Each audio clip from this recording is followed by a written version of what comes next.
Yo, what's good, Spirit Squad? It's been a really long time since I've seen y'all, and not only am I back, I'm back with a deck that hasn't really been part of the Explorer Pioneer metagame in a pretty long time. And that's going to be Mono-Blue Spirits. So, Japanese player HEROtsukai has been basically the only frontrunner for Mono-Blue Spirits for a pretty long time now. Most of us have moved over to an Azorius shell that plays a lot more like a Rakdos style of mid-range deck than really an aggressive / tempo-y Spirits deck. But HEROtsukai is going to persist with this style of play. This list here has 26 creatures in it, and a sweet new toy from Murders at Karlov Manor in Cryptic Coat. Cryptic Coat, for anybody who hasn't read it, is a card that is so good that it's even seeing legacy play. For 2 and a blue, you get an equipment that, of course, you can search for in Legacy with a card like Stoneforge Mystic, but here in Pioneer it serves a bit of a different purpose. When Cryptic Coat enters the battlefield, you cloak the top card of your library, then you attach this to it. The equipped creature gets +1/+0 and can't be blocked. But also, for 1 and a blue, you get to return the Cryptic Coat to its owner's hand. And that gives you a couple of really nice little synergies, right? All of which function within itself. Cryptic Coat is incredibly hard to kill, even with something like a Boseiju, because it only costs 2 mana to bounce back to its hand. And that's going to be a bit different from something like Batterskull, which has typically enjoyed the same kind of function, but Batterskull's bounce ability costs 3, and if you just cast a Batterskull, it costs 5 instead of only 3. So you get to have a fully protected Cryptic Coat on turn 5 instead of having to wait until turn 8 like you normally would with a Batterskull. The second thing is that when you use Cryptic Coat's bounce ability, you get to keep the cloaked creature, and cloaked creatures also have have ward 2, which is going to be especially important in a deck like Spirits, right? So say our dream scenario pops out, right? Like you get to have a Cryptic Coat on a thing, it's face down, it has ward 2. So your opponent can target it with some kind of removal spell, let's say a Go for the Throat. So now they have to pay a total of 4 for the Go for the Throat just to have it not be countered, right? But this is where we talk about the dream scenario. Say the face down card that you have happens to be a spirit, like say Ascendant Spirit, right? Well, now you can pay just 1 mana to flip up your Ascendant Spirit, because cloaked creatures, just like morph creatures or manifested creatures, can be turned face up. But a cloaked creature can be turned face up for just its mana cost, so you don't have to worry about some weird disguise mechanic. And you pay 1 to turn up your Ascendant Spirit, but now it can still be protected with something like a Rattle Chains. So that's kind of our dream scenario, beating removal entirely with just a copy of Cryptic Coat going on here. And the sacrifice that you make when you play a card like Cryptic Coat is that you're not playing something like Smuggler's Copter in the main deck here. Now, HEROtsukai went for 3 more copies of Cryptic Coat in the sideboard for the full boat of 4, and I'll be honest with y'all, I don't own 4 copies of Cryptic Coat on Arena, and I'm not spending like 20 bucks to get them. So my 3 spots for that are going to be Smuggler's Copter, but other than that, the entire 72 other cards are going to be the exact same as what Hero played today. So to that end, we've got a bunch of 1-drops, including Curious Obsession, with 3 copies of Spell Pierce, and Spell Pierce is a card that I'm always trying to play in Spirits, so I super approve this message here. We've got 4 Rattle Chains, 4 copies of Shacklegeists, and 4 Supreme Phantoms, again with 2 copies of Brazen Borrower to make a total of 26 creatures. And Brazen Borrower is a card that I've always been trying to basically sneak into my Spirits list, so this is one that kind of speaks to my heart here. The lands are pretty simple. We've got 3 copies of Faceless Haven, 18 Snow-Covered Islands, and 1 copy of Otawara. Very simple, very painless. I absolutely love everything about this. We already talked about the fact that Smuggler's Copter's here, but that's really just a placeholder for Cryptic Coat. I happen to love Smuggler's Copter anyway, so no harm, no foul. We've got 1 copy of Invasive Surgery that's primarily going to be for things like Treasure Cruise, but can totally be used for other things as well, like copies of Indomitable Creativity or whatever nonsense sorceries opponents might come at you with. We've got 1 copy of Fading Hope here, a 4th copy of Faithless Haven in the board, so that if you end up fighting one of those matchups that goes super long, like say any Rakdos matchups, blue-white control, whatever, you appreciate both having an extra land in your deck so that you can just make land drops more reliable reliably, and you appreciate an extra really good creature land because all of those are typically decks that are going to play cards like Languish, Supreme Verdict, and other creature removing sweepers, none of which hit creature lands. We've got 3 copies of Unlicensed. Again, this is going to have Phoenix's name all over it, but it also does help against things like any Slogurk piles, against things like Greasefang, should that still be around, and really anything else that wants to use its graveyard. So while I typically like 2 hearses, I think Hero's decision to go up to 3 in a format that's really infested with Phoenix is a pretty good idea. We've got 1 copy of Lofty Denial to help supplement the 4 copies of Geistlight Snare that are in the main deck, 1 copy of Reckoner Bankbuster, and this is also a message I approve, so we'll notice that we had multiple tools to help deal with these decks that are trying to go really long against us, right? Like there's a bunch of Cryptic Coats, again ignoring my choice of Smuggler's Copter here. There's an extra Faceless Haven, Reckoner Bankbuster, so your opponent can never really have exactly one solution that deals with everything you're doing in a longer game. That's especially good for us because, you know, if you're playing a longer game, then your opponent's also going to be drawing more cards than average, and that means that they have more time to find solutions. But if they have to find different solutions to each of your problems, then their problems are only going to be multiplied. So we've got 2 copies of Mystical Dispute, again at its absolute best against Phoenix. That's going to be a recurring theme here, but it's also nice against things like the Mirror, Blue-White Control, and honestly, there just are a few matchups where you just don't really want cards like Shacklegeist, so you'll appreciate having just a 3-mana counterspell that can just be cast for 3. That's pretty good sometimes. And then we've got 2 copies of Blue Sun's Twilight. So this is going to be a basically mind control effect where you just steal something, you pay 2 extra for it, and if it happens to be 5 or more, then you also get a second copy of that thing in the form of a token. So that could be pretty cool, probably won't come up, but it is nice to just not have to deal with something like an opposing Illuminator Virtuoso, for example. Granted, we're not exactly siding this in against that, but you never know what you might have the opportunity to steal. Personally, I happen to like cards like Fading Hope more than Blue Sun's Twilight in these scenarios, but I'm going to play the exact list other than the Smuggler's Copters here and see how that shapes up. So that's going to be our sideboard for today. Anyway, I'm really excited to get into this gameplay, jam this list that I've been eyeing for the past few days now, and really see how it performs. I'll see y'all in round 1. Today's video brought to you by FusionGamingOnline.com, your one-stop shop for all your gaming needs. Hey, look at that. We are on the play and our hand isn't even bad. So we've got 4 lands, which I don't necessarily appreciate, but I do like having a sweet curve of spectral plus things to do. And on turn 3, even though our lands are a little bit awkward, I can at least like threaten the ability to pump this. So while this is on the weaker end of hands, since I'm on the play, I'm willing to keep it. So we're going to do this, and our first threat that I want to play is actually going to be the Spectral Sailor, not the Mausoleum Wanderer. Because if I happen to draw a Curious Obsession for the turn, what I want to be able to do is untap, play Otawara, play Mausoleum Wanderer first to protect the Spectral Sailor, and then cast a CO. Of course, our opponent did happen to have a removal spell handy for the Spectral Sailor, but I still like the fact that we gave ourselves the chance to protect it. Also, I love the dog sleeves. They are super cute and adorable, and everything about them is wonderful. They're going to kill the Mausoleum Wanderer, and I'm going to do basically 0 about that. So here's a Takanuma. This is probably dying too. Nope, Thoughtseize. Joke's on you. My hand's all lands. So we have another... They said nice. I'll say thanks. So we are going to go ahead and pump. Yeah, I'm going to pump. So we're going to go ahead and use the pump ability, and then I'm just going to play out the other Ascendant Spirit. This way, if they come at me with something like, say, a Sorin, hopefully that's not the case, but if they have something like a Sorin, then we cry about it, but at least we can... Oh, Fable. That's also fairly annoying, and now everything's okay.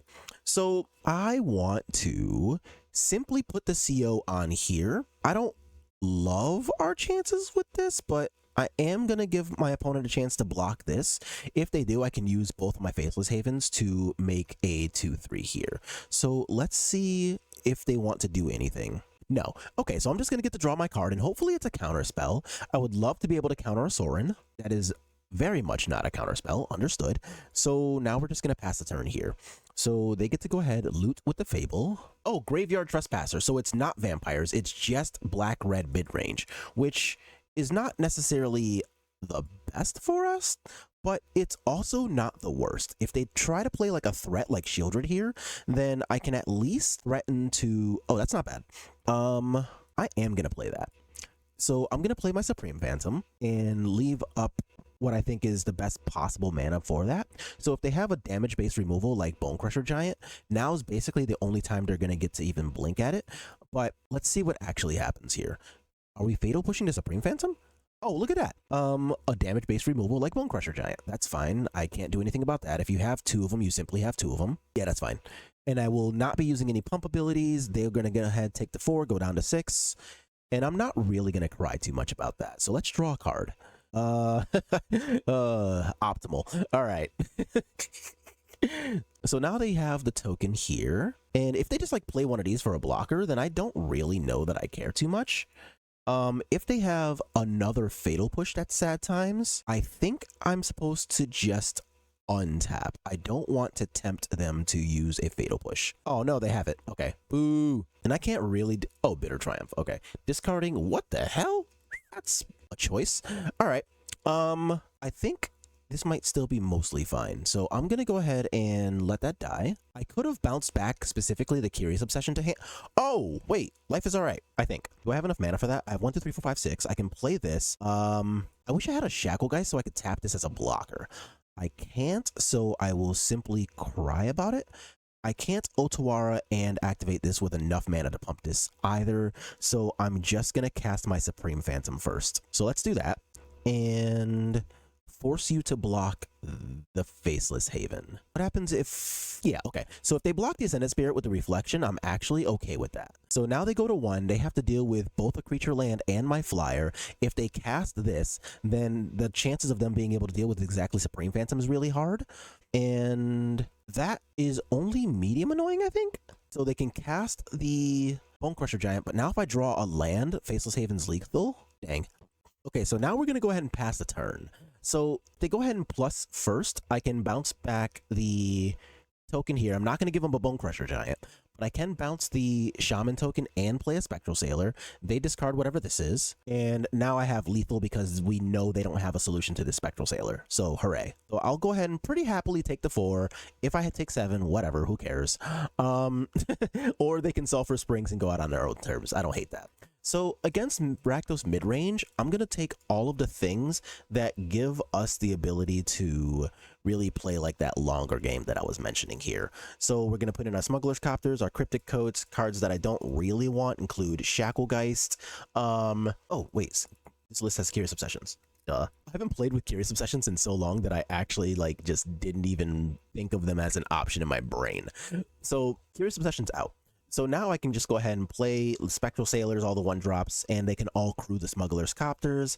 I still have my Cryptic Coat for a super good long game. Lofty Denial is really good against things like their Graveyard Trespassers, copies of Shieldred, things like that. And we have a pretty respectable game plan here. Okay, so we've got effectively the same type of hand here, and I will go ahead and keep this again. We're pretty well insulated against most of the removal forms that I want here, and this time I'm going to play Mausoleum Wanderer first because without Curious Obsession, my current concern is not going to be something like a you know, Spectral Sailor trying to resolve, untap, do the Curious Obsession thing and protect it with this, because now I'm a lot more worried about them just playing something like Bone Crusher Giant Stomp. But Mausoleum Wanderer all but solves that problem by itself. So Smuggler's Copter on their side is definitely going to be a problem. Most of my cards do exactly the same thing, so I'm just going to let this rock. You can Thoughtseize. So if they take another Wander, they can do that. If they want to take Rattle Chains, fine. I've got 2 specs. If they want to take 1, sure. Okay, so Rattle Chains is the take. And now if they Bone Crusher Giant, I'll be able to just like double specs and make it a 3/3. A Blood Tithe Harvester. Okay, I don't hate that from the opponent. So now they can go ahead, crew this, and it looks like that's not going to happen. So I'm going to play one of my specs here, and then we'll just untap. So they know I have the other specs, so like I really assume they're just not going to walk into this free block, but I'm going to give them a chance to block my 2/2/3/3. I assume they won't be taking this chance. Holy shit. Okay. Well, when in doubt, I guess give your opponents a chance to fuck up. So I get to just kill the kill the Smuggler's Copter here. where I just did not assume I was going to get that chance. If they, oh man. Okay, we will also take that. Now what's this? It's a Fable. Okay, a Fable's surprisingly okay here. Not great, but okay. I will play the Otawara because I do want to leave myself room to protect my specs here. And I'm just going to go ahead and attack for 2. So I am not super happy about the fact that they're really close to Kroxa range. But until I start seeing more reactive cards, I can't really do anything about that. So they do only need... Oh, no, they just have it now. Crap, that sucks. Okay, so I am at least gonna take the block that I can take, and doing this enables me to give them the option to use a removal spell on my Smuggler's Copter. If they do, that likely takes away their mana that they could be using on Kroxa. So if they Fatal Push this, then yeah, that sucks, but like, I mean, there's no reason to loot there. And they still only have 5 cards for now. Path of Peril. Ooh, okay.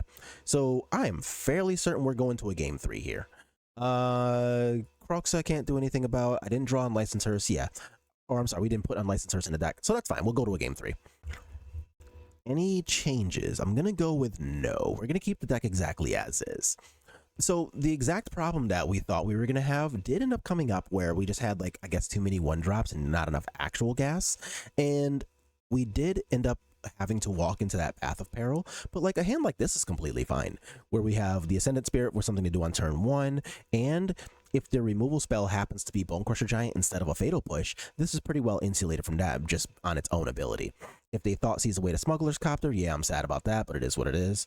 It's not, so I'm okay there. And we're just going to go ahead and play the Smuggler's Copter first. I want to give myself a chance to have, like, oh, never mind. I was going to say give myself a chance to have the ability to protect this, but I don't know that that's going to happen here.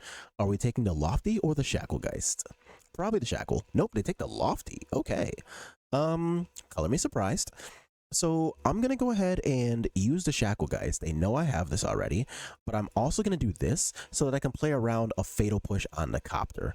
So this way, if they want to, I don't know, Fatal Push here, I can at least protect it.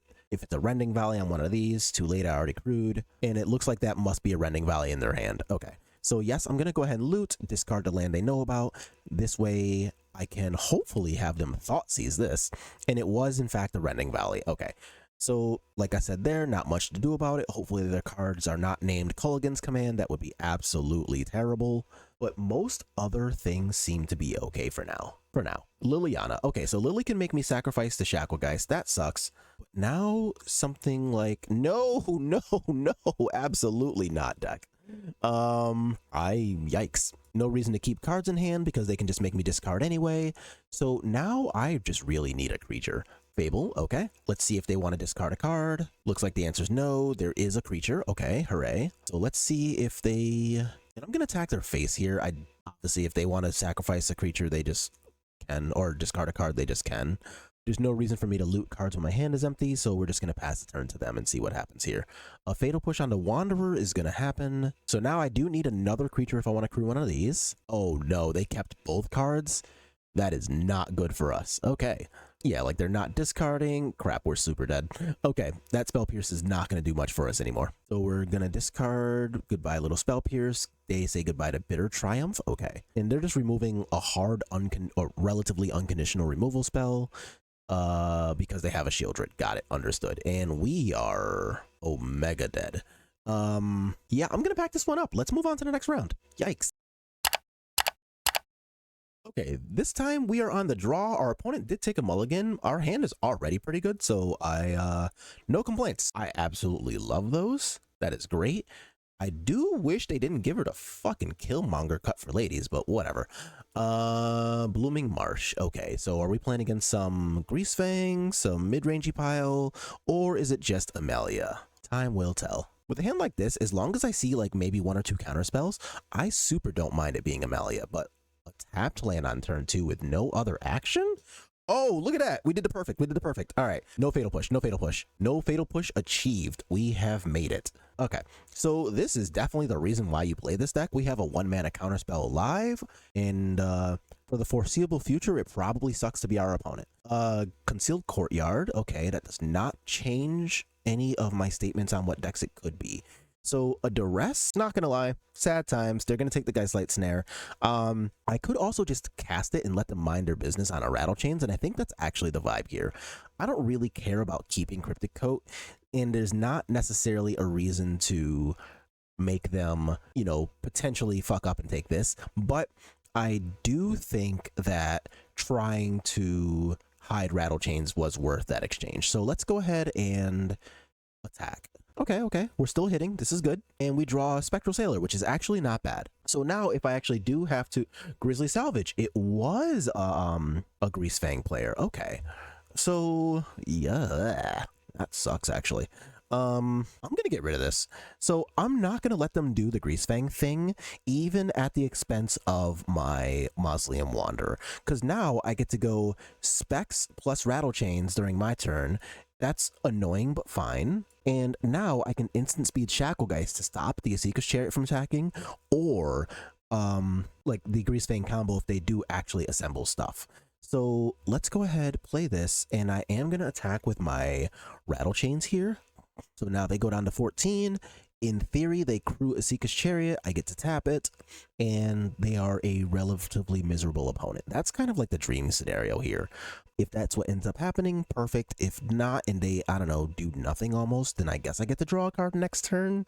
Either way, can't really complain too much about seeing this matchup. It's been a really long time since I've actually played against Greasefang. Okay, and it looks like that is exactly what's going to happen, so we're going to make sure to set our lovely stop here, and we're going to play a Shacklegeist, and they're just going to let that resolve, fine by us. So I'm going to go ahead and tap down the Chariot. They don't get an attack at all this turn. I love that for just us, and let's see what they follow up with.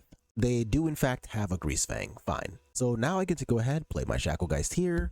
Rattle chains making everything instant speed is just as sweet as it's always been. And I'm going to go ahead and attack for 6 here. So that takes them down to 8. I can still play my Mausoleum Wanderer and rattle chains at instant speed to help activate Shacklegeist. I don't think I need to give myself room to do 4 of these. Yeah, since I'm at 20, there's no need to worry about double tapping. A single tapping activation of Shacklegeist should be good enough here. If I was in a scenario where we had to actively think about racing, then I would maybe give more thought to leaving an additional creature open to tap this down. But as it stands, I feel like we should be all right. A Godless Shrine takes him down to 6, so we're super desperate. And that, unfortunately, is not really going to do anything. I already have the Rattle Chains. So what do you even try to kill? A Shacklegeist? Maybe the Rattle Chains? Like, what do you even do here? They are trying to kill a Shacklegeist. So realistically, I could have just, like, let this rock and then had it be the end of it. But honestly, like, I do want as many creatures as possible to stay in play so that I can, so that I can untap and tap this on its defensive mode too. So I'm going to put in the Unlicensed Hearses here. And where's my Fading Hope? Here it is. I also want the Lofty Denial. Cards that I don't particularly want include, I literally want all of these. Supreme Phantom's probably the worst thing, and Cryptic Code is definitely unnecessary. And it's not even that Supreme Phantom is bad, it's just the least good thing here. Everything is good against this matchup though. It's one of the better matchups that we used to really enjoy playing against. Okay, so they're going to go ahead and take a mulligan. They're on the play, and our hand is really good, so I'm going to keep this. So if they don't Thoughtseize us turn 1, then I'm especially happy because this Spell Pierce is going to feel really good after that. If I end up getting to Spectral Sailor, CO, Protect, then I'm also happy about that. And look at that. No Thoughtseize on turn 1 makes me really happy about the opportunities for this Spell Pierce. If they come at me with something like, I don't know, Rafine's Informant or whatever, oh, are they just not even playing a second land? Opponent, no. Oh, okay, there it is. Shoo! Okay, so they're going to go ahead and Satyr Wayfinder. They can find a land, that's fine. Let's see what they find with the Wayfinder. They don't get a land, and there's no vehicle. Nice. So they just played a 1-1. Unfortunate for our opponent, both because this matchup's really bad, and because they are also just getting relatively unlucky on top of all of that. However, I'm going to give an absolute middle fucking finger to Pick Your Poison. I hate that card. Its mother never taught it anything good. It is the worst thing that has ever existed in any medium ever. And it's seeing legacy play because it's really fucking good. So like this card is relatively new here. It's from Murders. And you choose one. Opponents either sack an artifact, an enchantment, or specifically a flying creature, which is why I cuss so much in its general direction. And just because it's a sorcery does not mean that card's not really good. All right, what are you looking at? We are trying to Fatal Push, so I'm going to go ahead and use a Spell Pierce, see what happens. If they come at me with a land plus Grizzly Salvage, then sure, I got, but whatever, it is what it is. If they have a second Fatal Push, then I'm actually cool with that because I already have a second 1-drop plus CO combination here. So I'll take my 1, go down to 19, and that is actually insane. So now I'm not going to necessarily like bluff the ability to use this. I've got the specs in hand, so if they want to do something like a Grizzly Salvage and have a land drop, I can still play specs at instant speed and then make this a 2 power to sacrifice in response to a salvage. Or I'm just going to do this. Not even going to play around with it. If you want to attack, you can. You're allowed. I won't do anything about it. I'll go down to 18. All right. But I have a specs, so nah. I should not have played that land. That was a mistake. Why did I play the land? So if I draw a Faceless Haven here off of the CO hit, I'm going to feel especially stupid for having done that. But instead, I'll just, I guess, get to do this. So, okay, good. So I drew a land, so it had some potential to backfire, but if it had been a Faceless Haven, I would have felt really stupid for having done that. Okay, Vanishing Verse, my specs goes away. I cry about that. Vanishing Verse is kind of an incredible card, though. So I can't really be too mad about that. Hopefully they just don't have like land plus Liliana or something similar here, because my hand is just lands. So opponent, if you want to like duress or thought seize me, that'd be great. Okay, that's fine, I guess. So if I'm super lucky they don't find a land again, they actually don't find a... Jesus Christ, opponent, I am so sorry. This is awful. I mean, I would say I'm not faring much better because my hand is 3 lands, but like I've got lands and I want lands. My opponent has nothing and they want something. So if they can kill the Ascendant Spirit, then they at least have the potential to try to live another turn. But if their thing costs 2, then my Wanderer is good. So yeah, that's about how it usually goes. GG's, opponent. Okay, opponent's going first. Our hand is a little awkward, but it's got potential. I'm going to keep this and hope I draw one of our 12 1-drops in our first couple of draw steps here. A Swamp, okay, everything swamps, and Thoughtseize. So they can take the Rattlechains or the Supreme Phantom if they have more removal in hand, like a Fatal Push. They can take Geistlight Snare, or if they have 2 Thoughtseizes, they can take both of our COs over a couple of turns. Let's see what happens. They do take the Rattlechains, and there's the 1-drop. All right. So now this hand has so much potential. Please tap out for something. What the actual fuck? Okay, standard cards, understood. So now they can take something out of my hand, but one of the 2 COs is going to make this a 2/2, so they can't really block with the bat. And if they don't take Geistlight Snare, then their next play is taken care of as well. So let's see what they take. I mean, it should probably be the Snare, but okay, and it is the Snare. So let's see what happens. Cryptic Code is a take. Okay, so now I attack. There's no shot they block. Get the fuck out of here. Okay, I was going to say no shot do you block, opponent. Oh, we just drew another Geistlight Snare anyway. Get fucked, nerd. All right, that's great. Absolutely the fuck not. No, thank you. Nope, that thing scares me. And that actually probably makes the most sense as far as things go here. So I'm going to give myself a chance to draw into like a Rattlechains or some super sweet 2-mana play that's not the name Supreme Phantom here. But 2 cards is going to be a lot. Mausoleum Wanderer is pretty great. So now if they, I don't know, have something that just costs entirely too much mana, I can flash in specs, make this a 2/2 and go from there. So if the removal's like, I don't know, Go for the Throat that costs 2 and they have 3 lands, then that might actually be something resembling a real plan. Warlock class. So we're playing against straight up Devotion. That's kind of cool, not gonna lie. That's less cool, opponent. Not very cool of you. It's gonna happen and you can take something. I don't even care if they take the specs here. Like, is there a reason for me to care a shit about that? Not particularly. So if they take Supreme Phantom, that's whatever. If they take specs, that's even more whatever. So yeah, they took the Cryptic Coat. That's the card I care about least right now. What? Why? Whatever. Playing my specs. So I'm not going to worry about making this a 2/2 right now because the chance of me playing this was already super high.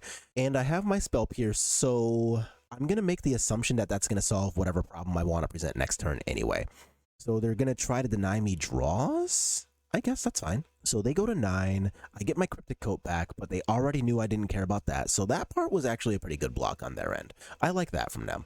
They do not know about the Spell Pierce, so if they find a Fatal Push, never mind. I was going to say, I don't even have to sacrifice this to solve that problem. So our poor opponent just kind of got shellacked in that one.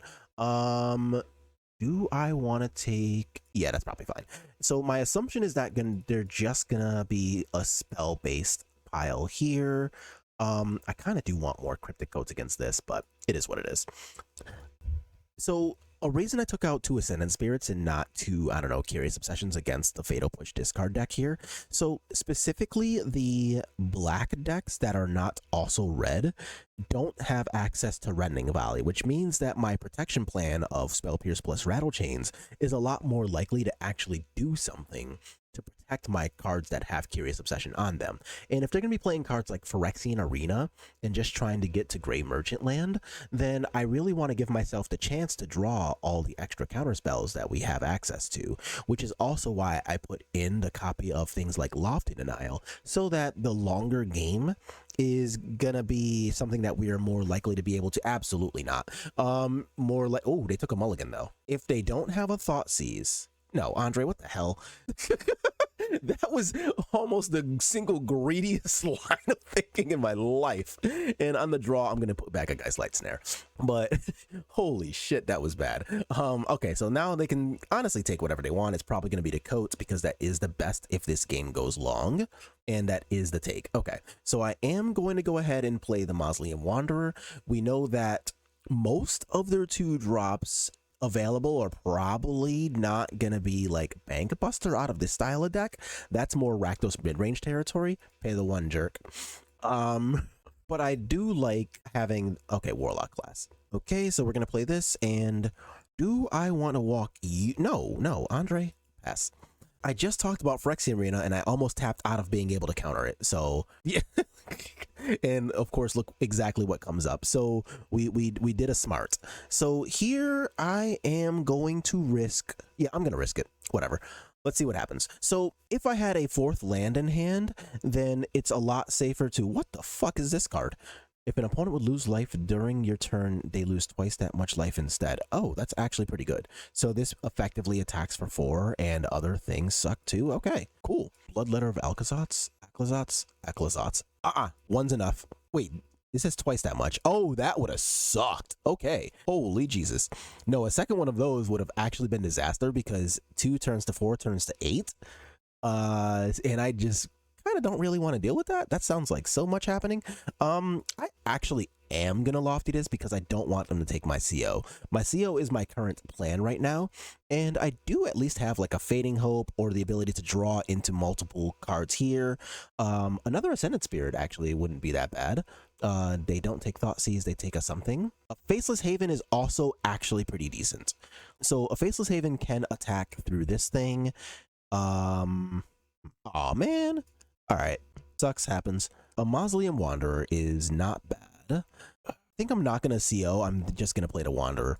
So let's go ahead and get our attack on here. Take him down to 13, cast my Mausoleum, and hope that this doesn't end too poorly. So if one of their draw steps is a Gray Merchant, then that's really bad. I'm taking what? 1, 2, 3, 4, 5, 6, 7, 8 from that. Oh no, 16. Yikes. Holy shit. All right, that's scary. So if they don't find a Gray Merchant in the next couple of draw steps, I might actually have a reasonable chance at winning this game. God damn it. I really need to stop speaking these things into existence. Okay, so now what? And I don't really have a reasonable attack here. So I think I just have to like cross my fingers. Oh, that's bad. All right, pass. I don't really have a reasonable attack for a while, and they're drawing 2 cards a turn, so good luck to us, I guess. Thoughtseize. Okay. There goes my out of being able to draw into more cards with CO, but that was always a possibility with them being at 28, and they have a life-linking flyer. My turn. No. Okay, I'm gonna pack that up. Let's go to game 3. So in theory, I could have given it like another draw step or 2, but now they're drawing at least 2 cards a turn and potentially 3 with the addition of the Castle Locthwain to their board. So do I want to change anything being on the play? Oh, I didn't put in a Fading Hope. Okay. So Brazen Borrow was my only out to that big, whatever the 4 drop was. No, I think I'm just going to keep this as is on the play. So on the play, I'm a lot more likely to be able to do my Curious Obsession stuff with the Spell Pierces on the play. I've got the Smuggler's Copters. Bank Buster's pretty good. Power's not bad. Again, the Spell Pierces help against things like Thoughtseize. So this looks a lot better than our other hand, I believe. But also, I'm just like a super fan of Reckoner Bankbuster anyway. Like, I just always love that card. If I have the opportunity to play it, that's probably what's going to happen. All right, so I'm just going to go ahead and Island Go. Okay, so they have Hive of the Eye Tyrant, and I will walk into a Fatal Push. You can have that, because I am a lot more interested in resolving you. So now they can Deep Cavern Bat if they want to, but I do have a Spell Pierce. I've got 2 Bowers. I've got a lot of ways to solve a turn 3 Phyrexian Arena, and if I draw a land for turn, then I'm actually pretty happy about the combination of like activating plus doing this. Would they take the Snare? And I drew another one anyway. I didn't even want the Snare, so yeah, you got it. That is a Hive. Okay, you can attack for 1 if you want. Not going to do anything about that. And they are worried about me having drawn Spectral Sailor for the turn. I can respect that. So we do in fact draw a land, and we have our next land drop lined up too. I am super happy about that. So now I can hard cast this, which is also pretty sweet. 4 mana. So is this going to be that big bat or whatever the hell creature type it is? Potentially, we'll see. And Thoughtseize. Sure. So they can take the second Geistlight Snare here, and I guess that's pretty annoying. Nope, they're going to start working on Brazen Bowers. I guess that's okay. And this is where I start to cry a little bit about one of the problems Mono Blue has always had, in that your counter spells do start to get outpaced relatively quickly. I'm gonna hide that. Okay, that's actually pretty good. So as far as they know, I do not have access to another spirit. What we know is that we have the Spectral Sailor, and if they try to attack here for the sake of lifelink, then I do get a surprise block from my Spectral Sailor, making this a 2/2. So that's pretty good. They can't really draw anything I care about too much here. Oh, fuck yeah. Give me my Geistlight Snare back. All right, block. Give me my shit back. All right, and now we're going to make a 4/4 as well. So we draw the card, we get the token, we untap, and oh my Lanta, everything is coming up drape. I did it again! I'm gonna draw a Faceless Haven, and I'm gonna feel like a moron because of it. But we get to crew with the token here, attack for 7, they go down to 10. We draw a card. I've got 2 Geistlight Snares, a Spell Pierce, 2 Spell Pierces, and a Brazen Bower. This is nuts. Opponent said good game. I honestly agree with that. So that is how we will end our gameplay. Nice. All right, so now our 3 rounds of gameplay are over, and honestly, this is a pretty fun list still. I really enjoyed even having the threat of Cryptic Coat, even though it never actually came up, where we got to cast it and use it and do the thing. With that said, our loss to Rakdos, part of it was always going to happen because like Rakdos is just a tough matchup, especially when you're not playing cards like Slip Out the Back to protect yourself against the removal spells like Bonecrusher Giant and friends.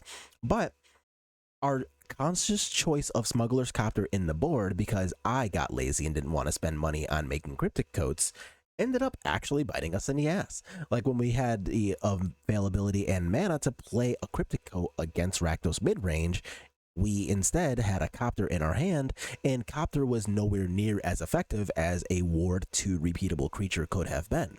So that is a choice that ended up biting me in the ass, and I'm aware of that, and it simply is what it is. Other than that, though, a lot of the other situations were pretty manageable. Like Faceless Haven looked pretty good basically the entire time, but Faceless Haven has always been one of the best reasons to play this deck. This card is absurd. It was even banned from Standard for multiple reasons.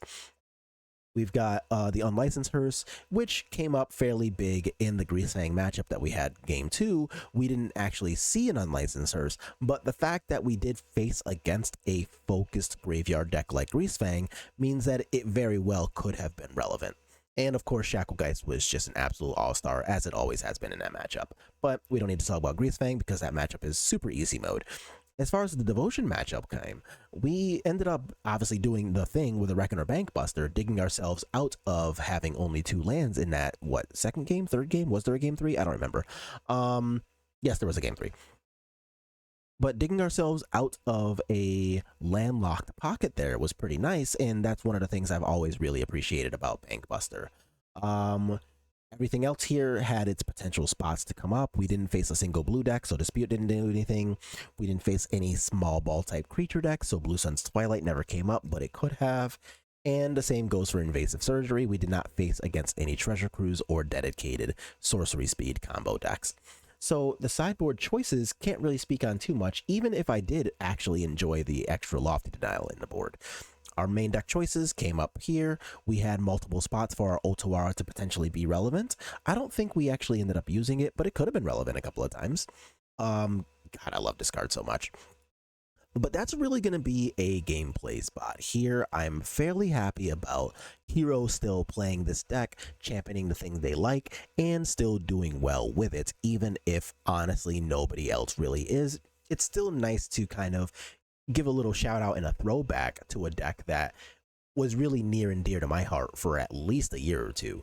So good stuff to Hero on finishing with this, but that's going to be it for today's video. So I hope that was a really sweet welcome back for everybody. So that's really going to be it. As always, if you like what you're watching, make sure to click like on the video and let me know. If you're new, subscribe to the channel. We're almost at 2,000, and that's going to be a pretty sweet little benchmark to hit. So make sure you hit that sub button and know when the next video is going to be coming. But that's it for today, and I'll see y'all on the next one.